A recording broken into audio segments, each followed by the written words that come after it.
برای ما گفتن که شوروی ها آمدن، ما جهاد را از این خاطر انجام میدیم.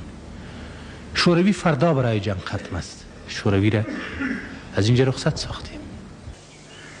دیگه متاسفانه با وجودی که روسا از افغانستان رفتن و همه جهان از ما و شما توقع و تقاضای ازی را داشتن که به زودی رژیم ساقط بکنه. برای ما خطا نوشته کرده بودن که افغانیت را به انجام برسان.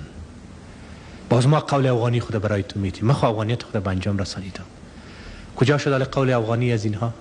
خب شوروی ها هم برآمدن. حال سوال سوم مطرح است که نجیب این چوکی را برای ما اعلام بده. هر وقتی که نجیب چوکی را اعلام کرد اون امور صلح میه. خوب برادران عزیز، پس کل جنگ در ظرف 11 سال که 1.5 میلیون کشته داد، 1,300,000 نفر معلول و زخمی داد، این کلش از خاطر یک کرسی بود؟ خامیر از اول میگفتین. ما برای شما بگویم که سعی کنین، برای من سوال پیدا میشه، برای شما هم باید سوال پیدا شود و راجع به صلاحیت از این سران تنظیم ها باید یک سوالیه کلان بگذاریم. چند روز قبل یکی از این سران تنظیم ها گفت فهمیدن که از راه نظامی دیگه نتونستن گرفته، نه جلال آباد گرفتن، نه خوست گرفتن، نه قندهار گرفتن، نه کدام جای دیگر به دست آوردن.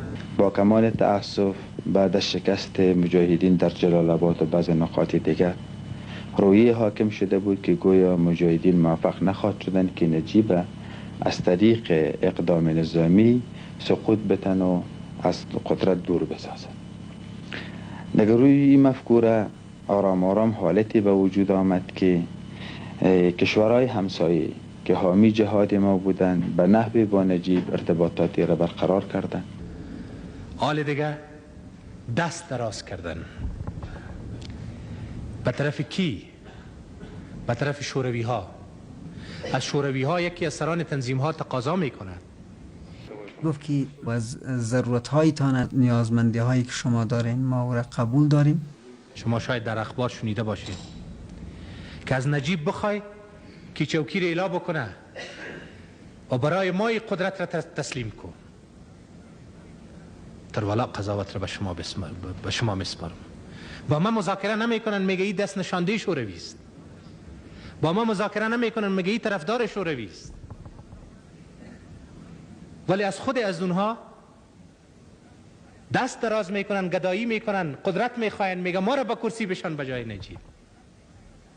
و در عین حال از به اصطلاح خودشان میگه که از دوستان غربی خیش نیست تقاضا میکنیم تا ما را به قدرت برسانن. We welcome the distinguished interim leader of a liberated Afghanistan, Chairman Hamid Karzai.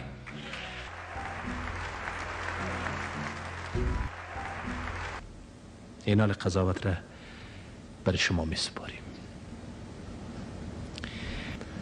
کابل مرکز و پایتخت کشورتان هست. حال پایتختتان را با خاک یکسان نسازین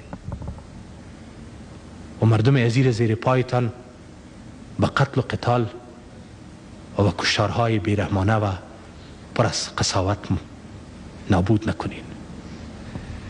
زمینه مذاکره و تفاهم با قماندانان و دولت آماده گردد. من تقاضا میکنم که همه از قماندان ها را از طریق رادیو و تلویزیونی ابلاغ میشه، ضمانت میکنم هیچ گپ واقع نمیشه. جهانی را میشنوید، مردم افغانستان خواهد شنید. سر موی سر یکیشان کم شود خدای نخواسته در اینجا. ما باز بدنام تاریخی است. من سیاست خود را باز بدنام نمی کنم که ما آشتی را اعلان کرده باشم خدای نخواسته مثل دیگرانی که در تاریخ قسم یاد میکردن با مردم و قرآن امضا میکردن و اینجا باز مردم میخواستن و میکشتن.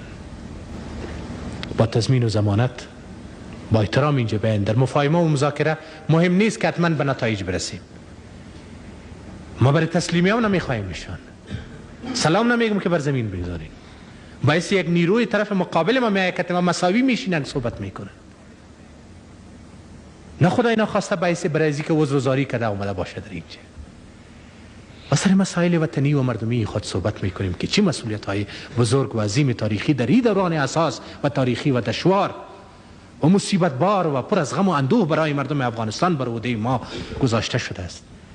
بر عهده ما هم گذاشته شده، بر عهده از قماندان ها و شما همه کس ما گذاشته شده است.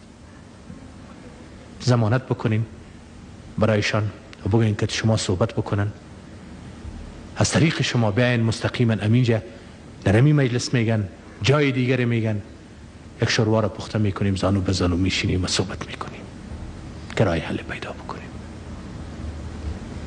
نه تنها در ارتباط با راه، در ارتباط با جمیع از مسائل کلی وطنی، در ارتباط با حکومت مرکزی و حکومت‌های محلی در این ولایت، آن ولایت، در عموم کشور صحبت را انجام بدیم. این است نظریات من. کدامش به زیان شماست خدای نخواسته؟ کدامش آبرو و عزت شما را پایین میاره؟ کدامش به خیر و سلامت شما نیست؟ همون گپی که میگین که خدای نخواسته نام بدنام ما نیک نام شوه، با اینی گپا نیک نام میشه. بالمقابل بار آسمان بالای سر شانه ما باز بگذارین، ما حاضر هستم برای ورداشتنی از او. هر امری باشه، هر خدمتی باشه، هر دستوری باشه، هر هدایتی باشه، هدایت و دستور باید مردم بده، نه حکام و سلاطین و پادشاه ها.